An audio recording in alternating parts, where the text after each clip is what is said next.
Yan sila guys, mayong buntag. Kumusta? Welcome sa ating pinagkaroon ng makipagmata na guys. So, Pasko. 24 na taron. So, unya sa alas 12 dan 5 na. Sa ulog sa ato ang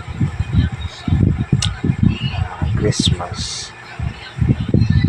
So, may naotan nata sa mga panglawas, nata sa Biskay, dili dyan na ito so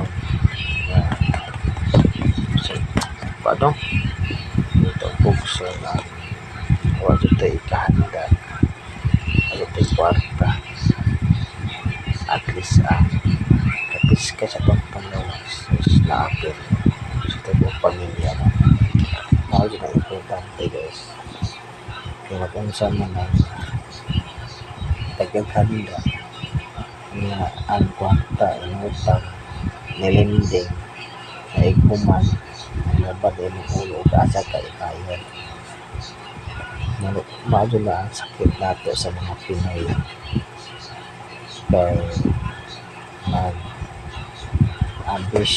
mag-ambisyon ta handa ang binagko ang problema ang kwarta inutang. So naalagot tayo gamay nga ihanda sa kaputahe at least naipagsalusaluhan sa inyong pamilya. Lisod man ko guys pag mga ambisyon ka dagang handa kaya gasto ba na siya magpalit ba ta anak mo. Alaw ginagmay basta dili inutang dili nilindingan ang kwarta kaya labad sa ulo malinding ta mangutang tag kwarta para lang ato ang ihanda sa Pasko sa mga